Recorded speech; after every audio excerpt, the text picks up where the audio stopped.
Okay, well, I think we should start. I should introduce myself. I'm Jim Heckman, and I'm one of the co-organizers of both the Human Capital and Economic Opportunity Working Group and the particular network today, which is the Early Childhood Interventions Working Group. And the purpose of this call is to start the organization of this enterprise, if you want to call it that, and try to understand what the goals of it are and how I hope we will all be engaged. But before we talk about the specific work of the group, of this particular working group, which is somewhat heterogeneous, very ambitious, and I think very exciting, let me talk about the broader umbrella of the INET, and in particular the Human Capital and Economic Opportunity Working Group that's supported by the Institute for New Economic Thinking. Many of you may have heard about the Institute for New Economic Thinking. It's a group that is, I wouldn't call it a counterculture, I'd say an alternative approach to various problems of the economy. And there have been some very strident and very striking statements made about various aspects of the economy made by INET. Our group has a more, within the larger INET thinking group, or the New Economic Thinking Group, is actually focused on trying to understand some very general topics, and let me just go through what those topics are. So the goal is to understand and to try to build together a global network of researchers from multiple disciplines that restore and strengthen human capital development, very broadly defined, and includes participation by undergraduate students as well as graduate students, and of course active and leading researchers. So the working group is a community of researchers. I'm just reading from the screen, and please feel free to interrupt or make questions or supplements, I should say. So the working group is a community of researchers, educators, and policymakers that are basically trying to understand how to tackle inequality at the core.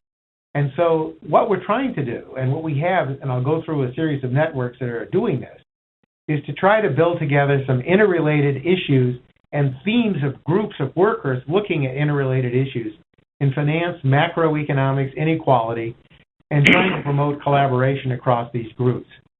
And so what we can, you can see, if you go to the website that's given at the base, the final bullet of the first slide, what you'll see is a substantial body of work, which I will, and group of scholars, which I will now briefly describe. Oops, it's not advancing.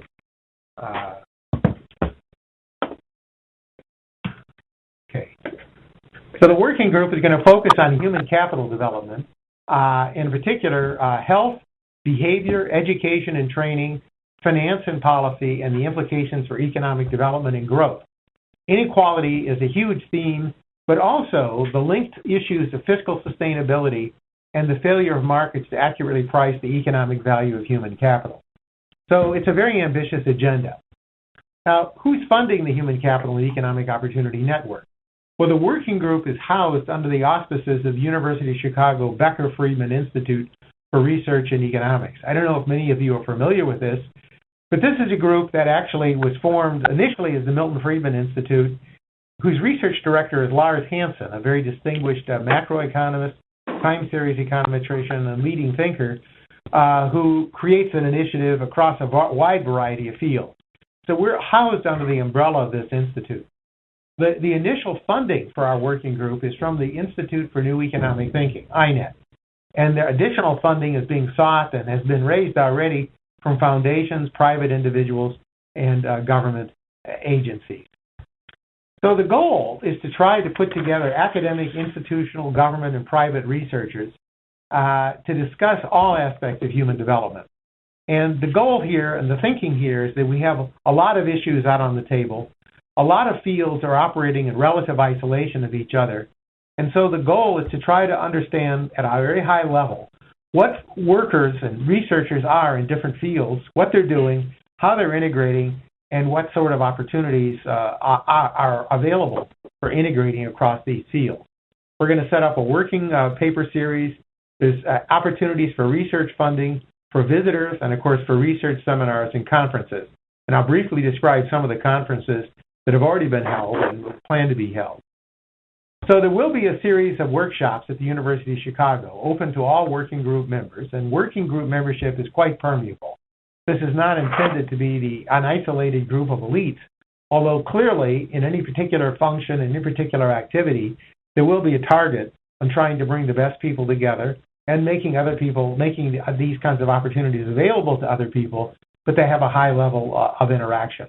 And so we're going to have working papers, working groups, and blogs within each of the sites, and hopefully a collection of conference calls and web meeting group support. And I'll describe what's been going on. So you can see, for example, that there's a website at the Becker Friedman Institute. It has the old I guess, MFI, which allows us individual members to reach out to each other. And there would be a very large bibliography posted, recent research papers, and at least references to other research papers, so that scholars working in this area can understand the wealth of scholarship that's actually being created in this field. And so what are the topical working groups? We've initially started 7 topical working groups. The boundary 7 is not a sacred number, even though it is in some teachings, I guess. But 7 is really just the start. And let me describe what these groups are. First of all, there's the group that you are all members of and hopefully will participate in very actively. And this is the so-called Early Childhood Interventions work, ECI. And we'll talk about the agenda, what's on the proposed work, what the hopes will be. The senior coordinators of this are myself, Burton Singer, who's on the call, and Richard Tremblay, who unfortunately is not on the call. He's traveling in Central America and couldn't join us. There are 2 junior coordinators, and you can see in virtually all of these networks, we have both junior and senior people. An important part of this activity is to encourage the next generation, younger scholars, graduate students, to get them engaged in the larger enterprise. So the early childhood interventions agenda we'll discuss in a minute. But let me just briefly acquaint you with some of the other work that's being done, and which we hope will link together with all of these groups. Secondly, there's something called the Family Inequality Group, FINET. And this will focus on the relationship between the family and the sources of inequality. Now, there really isn't a hard and fast boundary between Early Childhood Interventions Project and the Family Inequality Project, but nonetheless, there are analytically distinct issues. And the coordinator of this project is Pierre-André Chiappari, who's a major scholar in this area, and the junior coordinator is Flavio Cunha at the University of Pennsylvania. And again, many other members. If you go to the website, you'll find the full list of memberships in that group. The Health Inequality Workshop, HINET, is basically going to develop a comprehensive framework for emergence and evolution of health disparities. So understanding the evolution of health, and of course these can't be separated in any hard and fast way with early childhood and family, but nonetheless there is a separate topic now, hopefully one that will become more integrated, building together a comprehensive framework for emergence and evolution of health disparities. And the central senior figure in this is Burton Singer. The junior coordinator is Gabriella Conti. Bert is also working with us in this group. I don't know, Bert, if you want to talk briefly about the work of the Health Inequality Group? I think that's a whole other separate topic. We'll get into it anyway in the course of this discussion. Exactly. So these sort of define areas. They don't define mutually exclusive groups.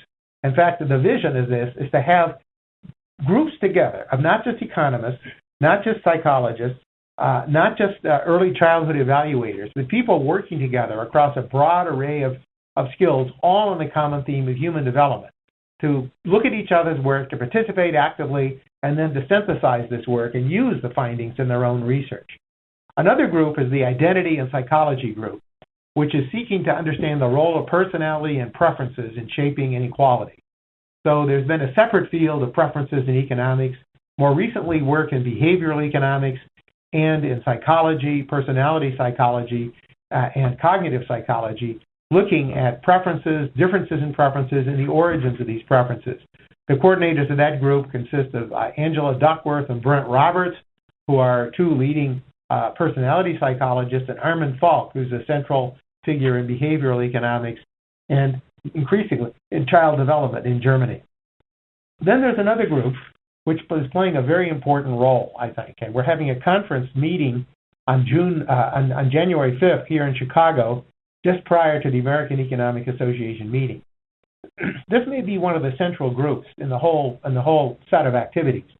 And this is exploring the interface between markets for financing human capital and markets for physical capital. The larger RNet group is basically primarily looking at what we think of as physical capital and asset markets in the traditional way, although not using traditional tools, but looking at kind of standard macro finance questions. What has been unexplored until recently is the link between the macro finance and the micro finance. And this involves many, many different aspects. It involves what sometimes economists call credit constraints for individuals, the limitations of resources, how widening inequality and the lowering real wages of unskilled workers has actually affected the resources available to the next generation for investing in the children and providing environments that create the possibilities for the next generation of children. So this markets group brings people together like Tom Sargent. It has people like Lars Hansen. I hope it'll have people like Art Rolnick and his group in Minnesota, as well as people like Lance Lochner, who's more of a microeconomist. Maria Cristina Dinardi is a macroeconomist at the Chicago Fed. And it's a very active group, and it's a group that's starting to put together a synthesis. Many people are excited just by the work of this one group, but the members of this group as well are excited in understanding exactly what the architecture is of human development. And therefore, here's where the real opportunity, one of the real opportunities occurs. Yet another component group is something called Measuring and Interpreting Inequality. The coordinator of this group is Stephen Durloff, and the junior coordinator is a young Scott Commoner. This group is trying to understand inequality in its full ramifications. And so this gets into psychology, it gets into macroeconomics, it gets into philosophy and philosophies of social justice. But it's all evidence-based, as is all of the work in these networks. And so the goal here is to try to draw on the work of all the other networks, to contribute to the networks by creating frameworks for measuring and interpreting inequality, and then to try to bring together a group of people working on these common themes. So this would include people like Amartya Sen, it would include people like Martha Nussbaum, it would include people like John Romer, it would include people like Steve Durloff. Scott Commoners and Al Roth and people in that group are looking at social interactions, what we might think is peer effects, larger questions of how communities affect child development, and in that sense, neighborhoods interacting with families. So again, this group has its own identity, but nonetheless overlaps strongly. And the final group is a group called Youth Human Capital and Economic Development. This is headed by Rob Duggar, who unfortunately is not able to join us. He is also one of the co-leaders of this Human Capital and Economic Opportunity Working Group. And this group is focusing on the intersection between investment in human capital and economic growth. So this is a more down-to-earth group, if you will, but it's considering very creative ways for financing human capital finance, especially early childhood human capital. It certainly interacts and intersects with the work of people like Art Rolnick in Minnesota and others. So let me just show you, these are the pictures. These are putting faces together with these descriptions. The Family Inequality Network, the Health Inequality Network, the Identity and Psychology Network, the Markets Network, and the Measuring and Interpreting Inequality Network, and the Youth Human Capital Network. So I don't know if there are any general questions about INET, but there are real possibilities for supporting work, for supporting conferences, and integrated process. They have a dog somewhere. It's interesting. It's so exciting that the animals want to be part of it. Anyway, so Bert, do you have anything to add to this general discussion, or maybe we should just plunge into the Early Childhood Intervention Working Group agenda? Okay, yeah. I think, do that, and then I'll contribute more on the HINET as we go, because they overlap. Okay, very good. So here's the goal. We have a lot of people on the line, and we have others. Unfortunately, the timing isn't good, and a lot of people who thought they could make this call weren't able to. So this is really just the start. And it's, as I say, there's a lot of fluidity, and I know many people who are doing very important work are not represented on this group today, and they will be. We have 60 people, actually, who've agreed to participate, but I think we only have 10 or 15, so it's a fairly small turnout, unfortunately. But let me just show you what the goals are, and then we can talk about that, and Bert can amplify in this. And please, others, join in. Because the idea is to integrate evidence. But the first thing, and one of the main goals here, is to look at interventions. And by interventions, I mean some of the interventions of people like Francis Campbell, Eric Schweinhart, have been, and Art Reynolds have been closely identified with in terms of creating a framework intervening in the lives of disadvantaged children.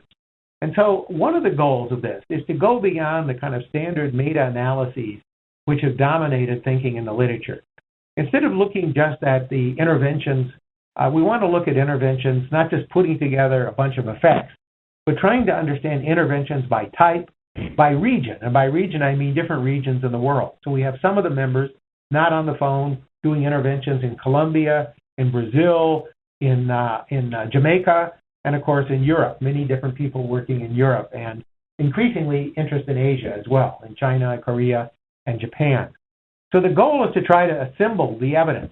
And by assemble it, I mean more than just read the final summaries, but assembling actually the micro evidence, going back, reanalyzing the interventions, looking at what the effects are, and looking at what's available, what's replicable, and trying to build in this literature, which has been sadly missing, to be honest, in many quarters, a culture of kind of sharing data, sharing replication, and making people available, making data available, and making an exchange of ideas available so people can contest, dispute, and supplement the current interpretations in the literature.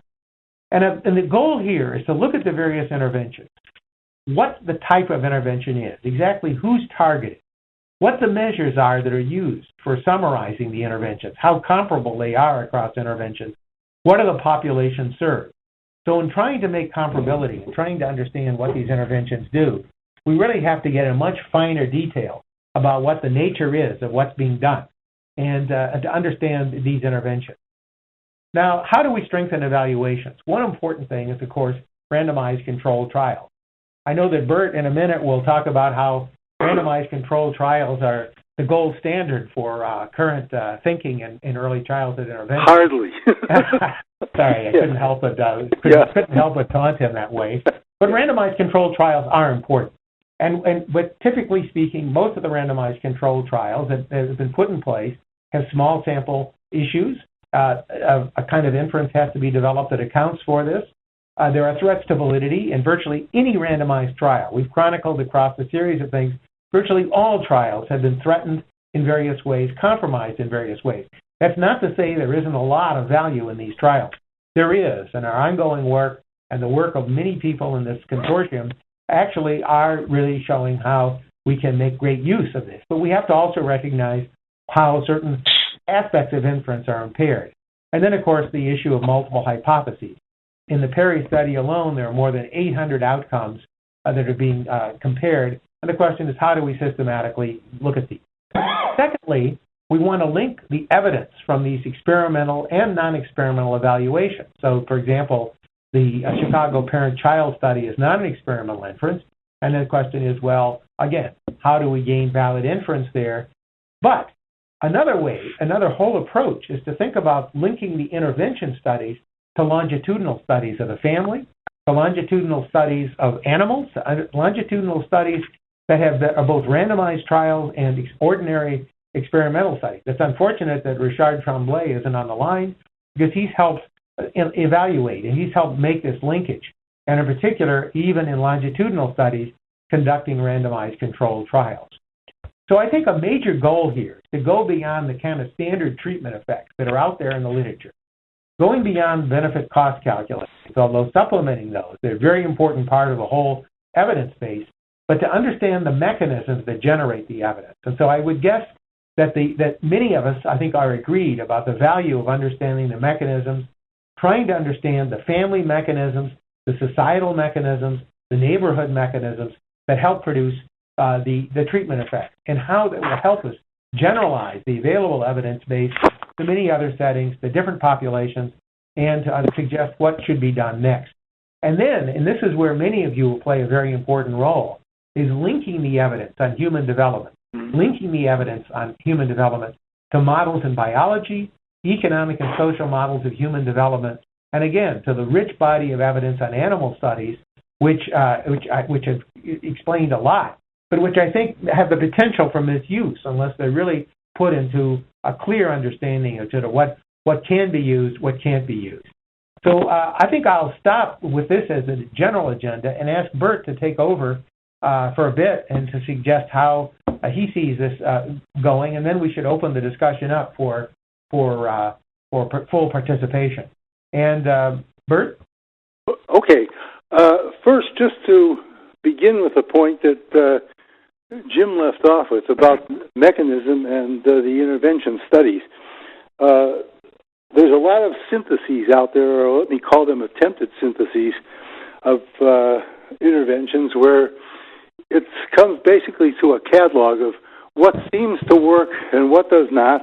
And when I say what seems to work, what I mean is those are the claims in the study defended as best the people who ran the studies could do it, could put it together.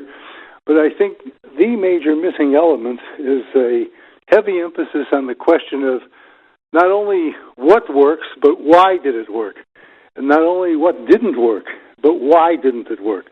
And that leads directly into a lot of these longitudinal studies that are going on in other parts of the INET program. And this is probably a good place then to mention some linkage with HiNet, where there's a quite specific emphasis on life course studies where what you want are detailed records on psychosocial processes, biological substrates, genetics, focused particularly on gene expression, and that particular whole set of lines of inquiry, it's running across multiple data sets internationally, but does not necessarily have a particular intervention focus.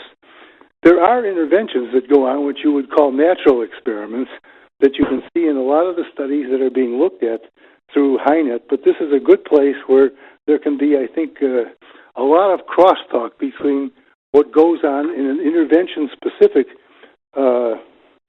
activity such as ECI and what's going on in these other areas where the interventions per se are not necessarily the prime focus.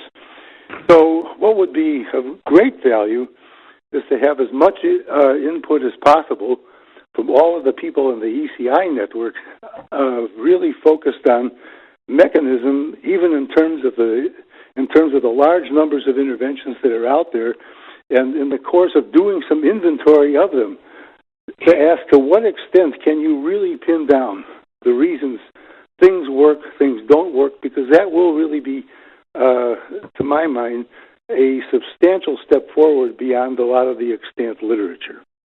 So that, I think, is at least a specific thing to emphasize at the start. It's something we could get discussion going on in the course of particular workshops. They can be broken down by different kinds of intervention, but a lot of detailed discussion in this area, I think, is one thing that we hope to promote and see come to fruition. So, Jim, did you want to carry this further? Or? No, I completely agree. I know that one time at a conference a few years ago, Greg Ramey, I remember, made the remark that we needed to learn from the failures as well as the successes. The failures weren't as well documented, but they are documented. And I think part of the goal of this group is to try to put together failure. For example, in the Perry study, there were actually several different trials. One, not just the Perry study that we all know, but a Perry study that actually focused directly on classroom curriculum as a means of instruction, something really focusing exclusively on cognitive skills. And some work that we've done here with Larry Schweinhardt and his group at the High Scope Foundation has actually established that those interventions, those purely cognitively oriented interventions, again, targeted to the same populations, were much less effective. In fact, showed no treatment effect. But I think here we need to gather the evidence together. And we also, and this is something I really want to try to promote here, this is not the agenda of any particular one group or any particular one person, for sure. I mean, I know that there are other groups out there, and the goal is to try to work with, coordinate with, and maybe expand the resources available to those other groups. And so that's where it'd be very productive if we could hear from many of the distinguished scholars and of human development that are on the line today, and also to understand just what we may have missed and what would be particular suggestions. I would add one thing, though, and this is something that Bert and I have talked about a bit, and that is that there is a possibility that this group is too diffuse, and namely in the sense that some people in the group are very hardcore working on interventions and doing great scientific work in that regard, not so much interested in somehow interpreting the interventions within the framework. Others are interested much more, I think, in the biology or developmental aspects and not so much interested in sort of the social policy. I think we, again, and I emphasize this, have the flexibility to create working groups within the larger group. But I don't want to lose sight, if possible, of this larger enterprise, which allows the people to at least become aware of the other lines of work being done, which I think greatly supplements, contributes to the whole discussion. For example, the human capital group that's looking at personality and preferences is looking, among other things, what some economists call non-cognitive skills. And these non-cognitive skills, these social skills, the emotional skills, have received a great deal of attention in the childhood development literature, but somehow isolated in many ways from the personality research literature and from the economics literature, which looks at preferences. And so the goal here is to try to integrate those literatures and to try to see how one literature can draw from the other in terms of design of measures, interpretation of the data, and trying to understand. So there are a lot of cross links here, not only among members within the group, but also across the groups. And I should emphasize that everybody in this call is welcome to join the other groups as well, the groups that have been listed before, and to suggest ideas. So we've talked a lot, and I would certainly throw it open for further discussion. So would anybody like to raise questions or compliments, whatever? Okay. It's Ted Mellish here from London. Yes, Ted, how are you? Very well, thanks. I'm just sort of getting my head around the geography of these various groups. But I just wanted to take up on your comment around the studying of what doesn't work. Hello? Yeah. A strategy which can bring together the question of what does work with the question of what doesn't work is the question of variation, is the study of variation in interventions across numerous sites. Now, there are examples of this where a given, theoretically, the same intervention is actually administered in different sites, and across those sites one often finds very different outcomes. And therefore, this brings together both quantitative and qualitative methods of inquiry, in that once you identify the particular sites which are working and the ones which aren't working through quantitative methods, then it's often useful to use qualitative methods to try to get under the skin of what it is, of what was the difference between these sites which are theoretically administering the same intervention. So is there a body of work that does this in a systematic way? Yes, in the UK we've adopted this approach in some cases. In our work on a particular intervention called Sure Start in England, and we're currently doing on another intervention called Flying Start in Wales. And our big EPI study, Effective Preschool and Primary Education Project, which has been studying universal preschool across England and also Northern Ireland. And there are now several studies being set up in other parts of Europe along similar lines. Currently in discussions with people in Norway about this. And so it is a technique which has there is some track record for it. And I think there's a lot of scope for further exploitation of this. I think, for example, the study of why Head Start has such vastly different outcomes in different studies might be a good candidate for adopting this approach? Hi, Kim Bowler from Mathematical Policy Research, and I wanted to say that we have a long tradition here of doing both implementation and impact studies. For example, the Early Head Start National Impact Study did just that, where the emphasis is both on the rigorous design, but also on documenting through extensive site visits what happened in these 17 programs across the country. And in fact, level of implementation, when it actually, sort of the onset of full, quote-unquote, full implementation, partial implementation, or lower levels of implementation were associated with impacts. So I feel like there is a great tradition of doing this in applied work here in the U.S., but also a growing attention to implementation science in the context of evidence-based programming. I think, let me just just make a comment. These are 8 great suggestions. One of the values of this working group, and I know that with both Mathematica and with MDRC and some of the other leading groups, there typically is a flavor where these wonderful evaluations are conducted, but then they tend to be stored away a little bit, and not so much reaching the larger audience and maybe reaching the audience. So there'll be an immediate policy impact of a particular program, but I would love to see both the inventory put here on the website, put together what works, what hasn't worked, and then also suggest how we might go beyond what's currently there. I don't know what's all there, but the Norwegian group sounds exciting. I know what Professor Malouche has done is exciting. I know the work of Mathematica is exciting, but it would be extremely interesting. And one of the values here that we can create is actually one site which essentially gives people access to all of this, and hopefully more, and then become somewhat of a central clearinghouse. And then ask to go beyond just the standard treatment effects, which I think are the standard in the literature to this point, and say exactly what are the mechanisms producing those treatment effects. But maybe I've missed something, and maybe we could put together more. So please continue. Yeah. Hi, this is Elizabeth. Can you hear me? Elizabeth Graginski? Hello? Yes. Yes, okay. Elizabeth Graginski. I'm working on a national project with Dr. Neil Halfon at UCLA Center for Healthier Children, Families, and Communities called Transforming Early Childhood Community Systems.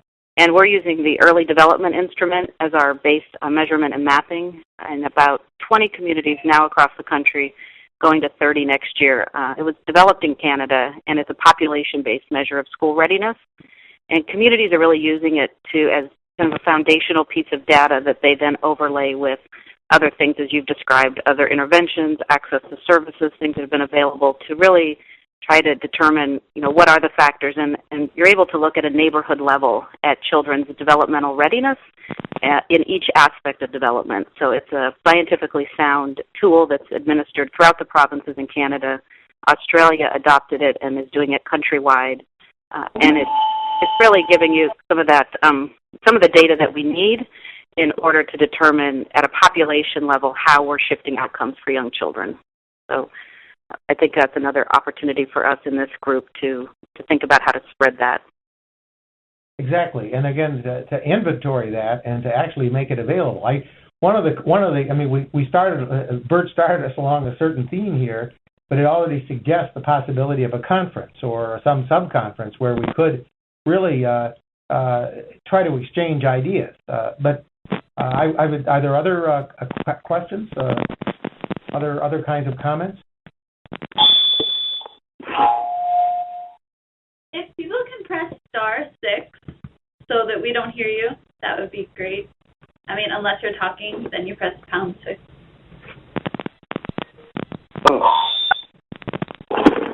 This is Kim Bowler again. I wanted to follow up on the idea of a way to organize this knowledge, and one of the things I proposed a couple of years ago, but it hasn't gone anywhere, is the idea of a registry of studies similar to clinicaltrials.gov, which of course, many of us could put our clinical trials on there and that would be fine, but I'd prefer to have it somewhat be more constrained to early childhood interventions.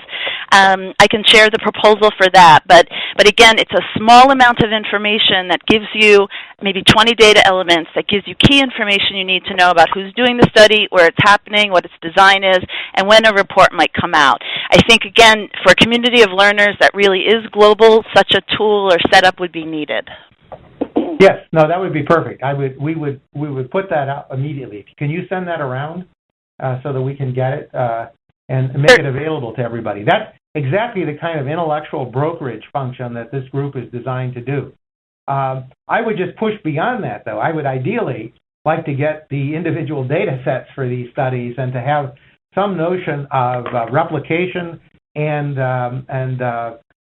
looking into just the way that science is organized in many areas, just a kind of exchange, debate, re-examination of the evidence, kind of put these things out in the public domain.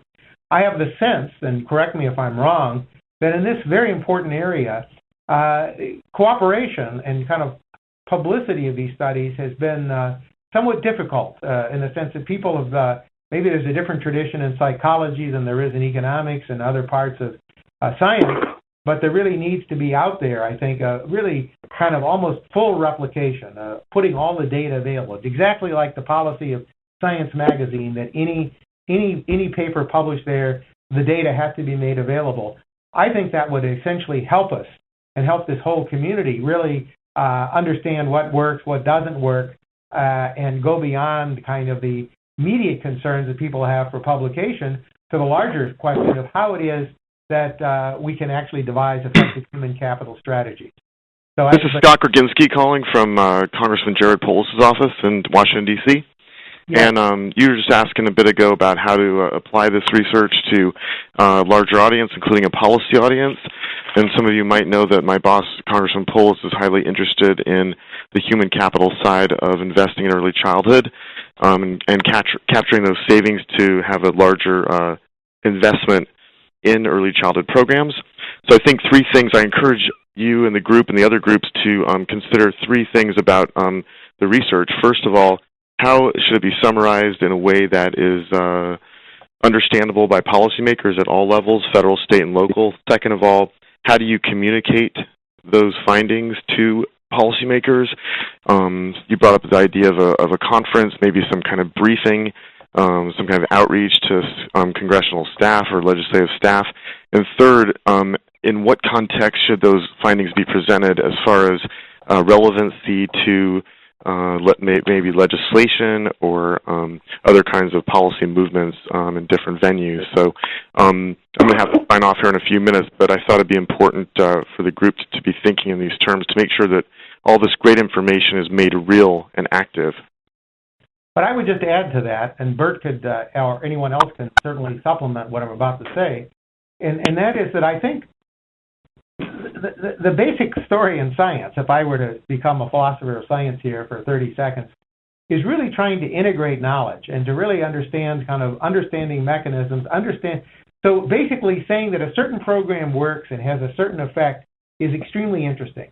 But almost always, any program that's going to be put in place is going to have to be adapted to a different population, to a slightly different setting. There may be some compromises. If we can extract general principles from these, rooted in science, rooted in social science, rooted in rigorously established, I think that makes the transmission of the knowledge base easier and makes it easier to actually enter the policy arena in an effective way that is nonpartisan and that is based on very general principles that could guide specifics of policy. This is Tim Barnick at the Upjohn Institute, and I guess I have a question. I mean, do you envision this group, in addition to compiling research from different members, as actually maybe sponsoring, multiple site trials, or do you think that's a possibility, or not? I don't know about. The resource base at this point is developing. We certainly have funds for conferences. I see our role now, or at least initially, as essentially, if you want to call it stirring the pot, supplementing the pot, providing a somewhat deeper and wider knowledge base in aspects of human development and tying together strands of this community. I don't know if we have sufficient resources to start at this point from the resources available now with a mandate now, starting new projects. I think starting a new empirical project, of course, is a very costly, time-consuming proposition, I would think right now the first advantage might be to the first steps to do would be this knowledge synthesis to really kind of understand the mechanisms to really try to promote human development understanding. So the idea, I think, is to link these studies and to try to link the knowledge base surrounding these studies. I see that as the goal. But Bert, maybe you have some other views? I actually first had a question, and I was very interested in the point about the qualitative information assembled in the UK and also in Norway with regard to details about what reasons for interventions working or not working as a function of variation across sites. So first the question is, to what extent has all this qualitative analysis actually been written up and disseminated? Well, in the case of the UK, we have several government reports which are available on websites which can be downloaded. And if you wanted to email me, I could email you the relevant download sites. Yes, no, I think it would be very helpful because, just in connection with that, has this material actually been out in published literature? I mean, that I haven't seen it. There's no indication that a lot of others haven't. But that was some of it has, probably in arenas where you wouldn't look for it, such as the British Journal of Educational Research and various books written by the people doing the qualitative studies. So it is in the public arena, but it's not where you might immediately look for it. But if you come from an economic background. Yeah, but see, this is exactly. This is Elizabeth again. And Canada has developed. They have extensive both the EDI data, so the quantitative, and they've done extensive qualitative analysis of how children's vulnerabilities have changed over time, based on both the interventions as well as what's happening in the particular neighborhoods or communities. So I can make that available to you. Yes, but let me. But it would seem to me, just to actually have a compare and contrast of the Canadian experience with the UK and Norway would already start to be a nice step in the direction of a synthesis, which, as far as I can see, is certainly not something that's been both carried out and disseminated on any kind of a wide scale. Yeah. This is Helen Neville calling in. Helen Neville. Can you hear me? Yes. Okay. So I'm based in the United States, and we've developed many different training programs, some of which are effective and some of which are less effective. We now have a very successful intervention for 3 to 5-year-old families living below the poverty line. And we target both the parents and the children, and we see very big gains in cognition, but also in behavior and executive function and brain function. We know 2 of the mechanisms are reduced stress in the parents and improved attention, by which I mean selection, in the children that we measure with electrophysiological measures. And we know what doesn't work because before finding a successful intervention, we did about 7 other ones. None of this is published. We'd be very happy to put it on this central site that Jim's been talking about. I think that would be wonderful. All of our work was developed with monolingual children and parents living below the poverty line, but now we're adapting our intervention for Latino families, which is the most rapidly growing segment of the U.S. population. But this work, it's kind of hidden. Nobody knows about it, and we'd be happy to put it and all the data up on this website. Perfect. Can I get on the line? Yeah. Okay. So let me just say, I know of some of these reports, but I do think that the central clearinghouse function will go beyond just the evaluation community, and even above and beyond the early childhood community. Part of it is to make this available to the members of the other networks, for example, to understand how human capital investment in health and early childhood competes very successfully with other kinds of programs. I know that Art Rolnick has frequently talked about the kind of beggar thy neighbor competition of municipalities and states for sports centers and for business and the like. If we were to compare and make available this base of information in a much broader array, I believe it'll have an effect in shaping the way we being the whole world, addresses the issue and even thinks about poverty, thinks about inequality, and what successful strategies are. So if we do nothing but collate this information and make it available, and that's something we will do. If you can send in particular studies, and maybe we should even think now about putting together a conference that would actually focus on the availability of these studies, what's available, what's missing, and what's not, what works, what doesn't work. We could have a series of these conferences, but exactly this idea of broadening it even beyond the notion of an early childhood intervention strategy community to the larger community. I think this is one of the functions of INET, to really think about this issue side by side with the same kind of rigor and the same kind of generality that investment tax credits receive now, that the debate on cutting taxes that's around in a number of countries in the world, that quantitative easing would be thought about.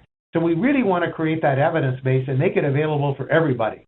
So putting together these reports in one place, distilling them in various ways, and then having some conferences and books and publications. So the goal here is to actually leave and put in place a series of solid studies, post working papers, and create what would be a very, very centralized and effectively organized database, but maybe coming at it from a more general perspective. See, Jim, this is Art Rolnick. Needless to say, I agree on the need to bring this to a broader audience and broader issues. I mean, I viewed this right at the beginning as economic development, and I think that needs to be made clear. I do like this idea of having conferences. I think the first conference, it's so important, I think, to have a place where all this information is gathered and organized. I think that first conference should be about doing just that and getting people on board. I mean, you could highlight a number of the studies that are out there, but I think it would help if we all got together and said, all right, here's how we're going to actually create and get some commitment to create a website where we can all go to and bring our research and have it articulated in a way that we not only talking to each other, but bringing it out to a broader audience. And I think a conference just on that would be very important and would kind of kickstart what you're trying to do. Well, I would supplement it in one way. I would say we should build a website next week. We should start putting it together and then call a conference around the website and around trying to synthesize the various components that are there. I think I would go a little more actively, Art, in simply saying that completely agree a conference, but I think we can actually assemble this material right now. We have the resources to do it, and we have the interest in doing it. And I would just go back to the list of saying, okay, we have a list of these studies. How would we go through these desiderata? What do we really know about these studies? What remains to be done? But for sure, a conference. And I would just say that it would be less planning to do it than looking at what the first stage synthesis was about. Sounds good to me. Okay. Sounds good to me. Can you hear me? This is Frances Campbell. Can you hear me? Yes. I was wondering, this sounds very similar to the program that took place in Minneapolis a few years back and resulted in the book Childhood Programs and Practices in the First Decade of Life. Is that a sort of thing you're thinking about, but to update that? Well, update it and maybe broaden it a bit by bringing in outsiders, if you want to say, from the community. That was an excellent book and conference. I participated in that. I think it was a very worthy enterprise. And of course, the Rolnick Reynolds group is an integral part of all of this. Right. But I would just build on it and have a more inclusive list of evaluations, and to maybe go through deeper in the evidence of understanding the mechanisms, go beyond even the mediation analyses presented there to consider kind of the more open questions and what's next, and then to integrate it with some of the work of the other groups. But yes, that's not a bad prototype, and we can certainly put the book, or at least the description of the book, up on the website. But yes, I think that's a beginning, I would say, yes. So I don't want to criticize anything there. I would just say we could probably go a little bit further into looking at things like methodology of evaluation, looking at multiple hypothesis testing, really understanding aspects of compromise and aspects of how we meet those compromises and learn, aspects of cost-benefit studies, integrating health more actively. So, yes, it's a continuation of that and maybe an expansion. I think that's an exciting idea, and I'm fully for it. And the thing is, we can continue it. It won't be a one-shot event. We have funding for a few years anyway, with very much a promise of repeated funding.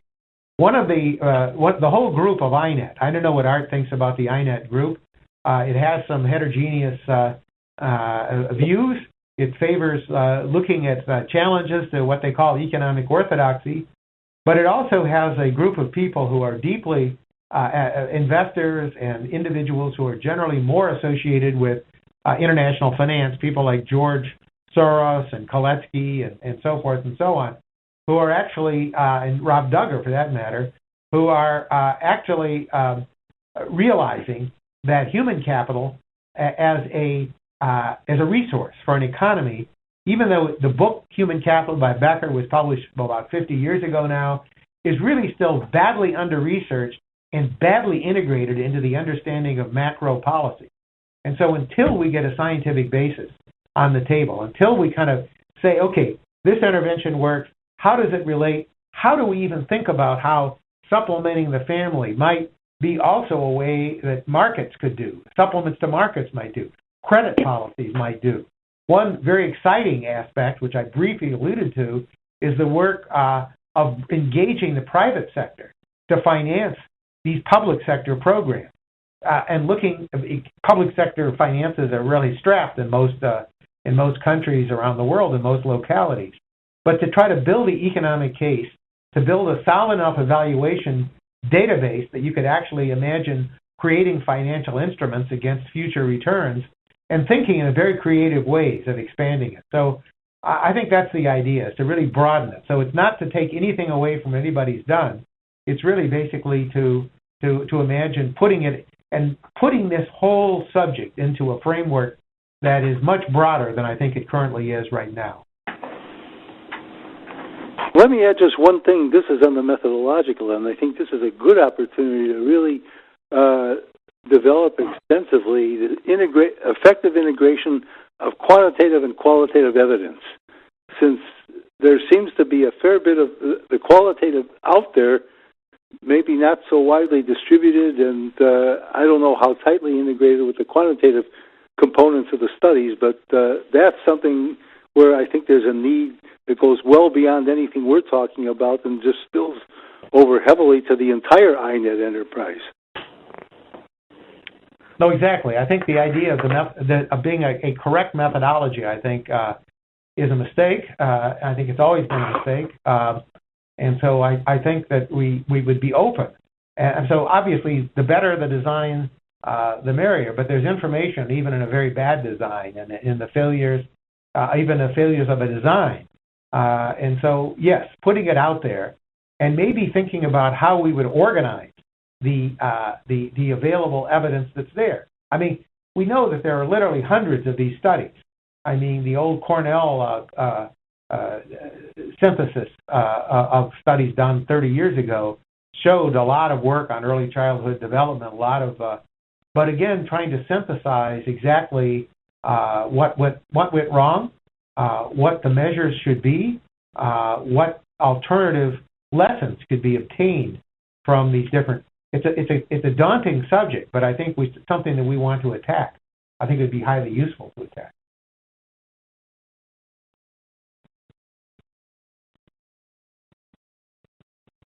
So do you have something to say, or do you want to? Okay. So, are there other comments? Are there's a vast array. I mean, Francis Campbell, who's no longer on the line. I can hear you. Okay. Sorry, I didn't see your link. But for example, has a wealth of information on just the ABC project, and there are collaborations and various sub-collaborations of members of this group working together to interpret and expand on the database, but also the work on animal interventions and the work on related studies. How much there's a National Academy of Sciences conference going on literally as we speak in Irvine, starting this morning, talking about the integration of the biological evidence from animal studies with the human evidence. I believe that would be a very useful enterprise. I mean, there are challenges to that. Many people have even questioned the use of monkeys in captivity as a reasonable population. But the question is, again, not just in terms of making a particular case, as the congressman's assistant was suggesting, but also in particular trying to understand just what is the available evidence and what quantitatively and qualitatively can we say about these competing studies would be extraordinarily useful. And I think we're going to do it. So I think we start today by assembling these papers. So if the various offered reports and links to reports can be sent to us, we will post those at once at the Early Childhood Intervention Study. Maybe Ted Malouche would like to think of organizing a conference, not just on his interventions, but also on a broader class of interventions from around the world, looking at the work that was done at the Minneapolis conference, and then putting together all the studies that weren't done. Helen Neville's study wasn't adequately represented there, and many other studies that actually we don't know about as a group. Individually, we don't know about, but as a group, we do know about. I think if we do just that, a task alone, we will have made a lot of progress, and there's more to be done. And so we will show you the links of what the available studies are and what the challenges are in interpreting those studies and improving them. So, I don't know, Bert, do you have any final thoughts, or are there any other thoughts on the... Only that I think we will be sending out information very shortly on organization of an initial conference, and the discussion here has been just, I think, a huge help in just thinking about how to organize it, and we would find it quite useful to iterate with the people who are on the call and some that did not have the opportunity to be with us, to get it structured so that we really get something going that has maximal benefit. And so I would say that you'll be hearing from us in quite short order on the next step. And please send all the documents, all the links. We can trace things down. In all the other INET websites, the sub-programs, we've created very large bibliographies showing exactly what the research literature is, what working papers are, and where the research frontier is, and what the classical thinking is, and what the debates are about classical thinking. So we want to do that kind of activity for the Early Childhood Intervention Network as well. And we hope that... Could we ask that we get a list of the people that were on the call? That would be useful. Absolutely. Yeah. No, we'll send that out instantly. We have it linked. Allison has it here. So okay, we'll great. do it. It grew in number. We started with 15, and we had 30 at one time. I don't know what the maximum was. So. Okay, sounds like we're getting kicked off. I don't know if we're kicked off, but I think we can stay on indefinitely, but I don't know if people want to. Are there any further thoughts or other lines of thinking that weren't represented yet?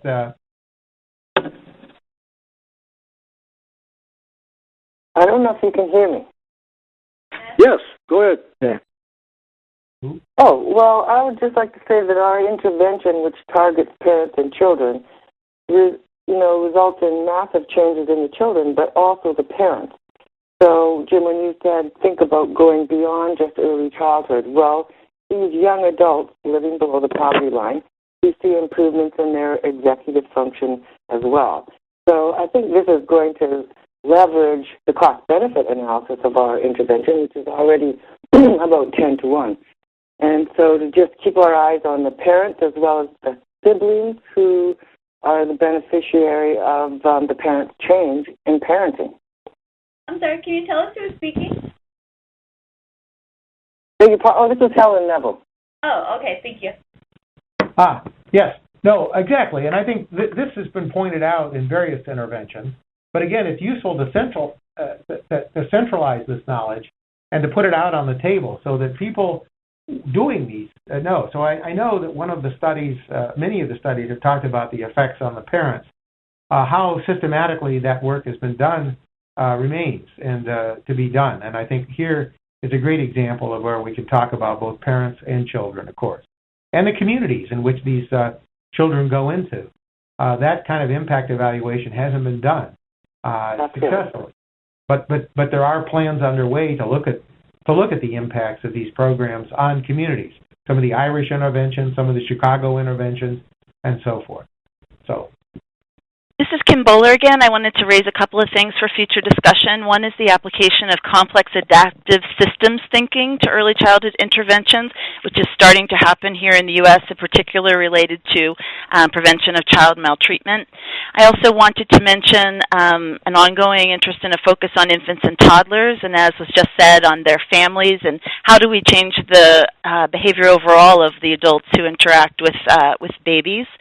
And I also wanted to mention or remind everybody about the What Works Clearinghouse out of the Department of Education, where many early childhood interventions and early intervention programs, approaches have been reviewed for evidence. And also put in a plug for this group playing a role in evaluation capacity building across the world. The Lancet series from 2007, led by Pat Engel and others, was an important first step, and they've recently updated their review, adding another, more than 40-some rigorous studies to sort of show what the landscape is across the world. So evaluation, training, and technical assistance and building capacity seems an important function of this group as well. Let me just wait 1 second. Yes.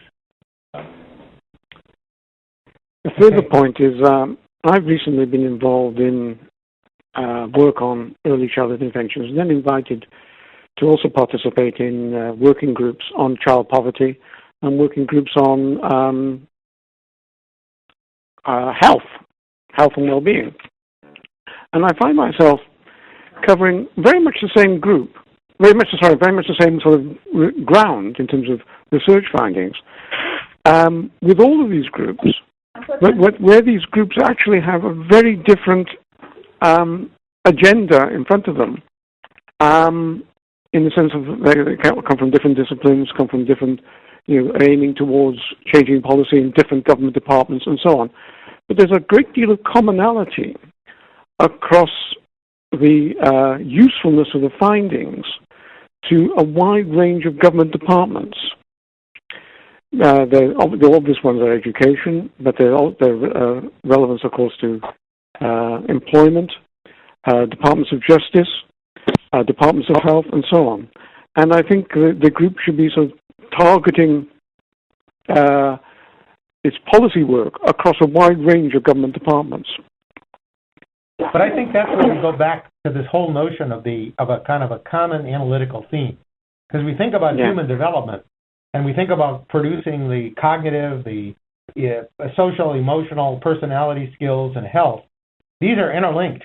I mean, this is really human development. And so when somebody was mentioning the adaptive complex systems, I was recently at a conference in Penn State that was exactly organized around this notion of applying a systems dynamics to understanding human development. And then to understand we're developing a core set of capacities which have implications for education, health, justice, and teenage pregnancy, goes across the border. And that's the sense of understanding the mechanism. So this is, so I completely agree, but my own view of this, and I can certainly be corrected and open to other interpretations, that having established sort of a common analytical framework for putting together these studies and even interpreting each of the individual treatment effects will help really generalize these findings above thinking that it's a program for one group, for one problem, and understand what the common source of these problems would be. I think that's a huge contribution that this group can make. And it's really a theme of several of the different groups within the Human Capital and Economic Opportunity Group. So, completely agree. Other comments or remarks? I will just add that it'll be important in the long run to consider genetic and epigenetic mechanisms, which are also sort of a key to understanding why something works and why something doesn't work. So we get DNA from all our kids and families, and different alleles of genes important for brain function, like serotonin and dopamine, are predictive of the response to intervention. So I just want to add that to the list. Sorry, who was that just speaking? Helen Neville. Who was that speaking? Helen Neville. Okay. But Bert, you might want to talk about that goes over really very directly with what's going on in the HiNet network, and except that it's not focused. That network is not focused on early childhood interventions, but I mean, there's a place where we could really build a bridge very quickly with people who are already active, and this would be a really desirable direction to add to the entire pot. Definitely. That's great. I completely agree, and this is where I want to really emphasize a point I said earlier. These distinctions that we've created are a little bit like taking a large pie and slicing it somewhat arbitrarily.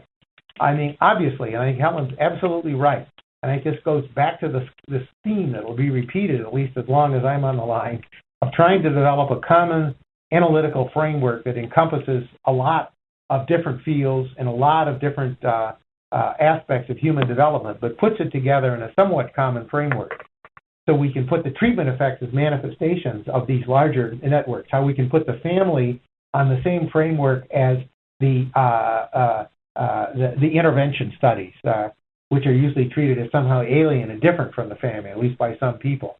But I would also just advertise that and invite Helen particularly and anyone else to join into the HiNet group, because that's exactly, we had a conference here last September where we looked at epigenetic and genetic work. It wasn't only in child development, but we know that early child development in early years are very important playing grounds for the phenomenon of epigenetic transmission. And so this is something that we're actively engaged in. Wow. I'm looking forward to hearing more about that. Good. Well, we're looking forward to working with everybody. I mean, I know everybody's busy, and I don't want to force anybody's hand, but it would be, and I'm happy to talk further if there are other ideas. But we all vow to put these papers up as soon as received. They'll be part of the network group. We encourage you to submit your working papers. We encourage you to use this as a billboard. Our purpose is to work with every group that's out there, and it's to be cooperative. It's not and to integrate, yes, but to be cooperating with these groups. So any links, any cooperation would be deeply appreciated. And the goal, I think, is shared by all of us to try to understand better the social science, the economics of human development, and what policies it could be plausibly, credibly based on this knowledge. And I think that's our real objective. So anything that goes towards that direction will be heavily encouraged. And I think, to be honest, in terms of funds, people should think about, especially junior scholars, maybe small research projects, conferences. We have the flexibility to fund those conferences and to fund those scholars and to fund those kinds of collaboration. Visits, pairwise, multiple visits, we can also fund. So here it's very permeable. So you should think that you have this in your own hands.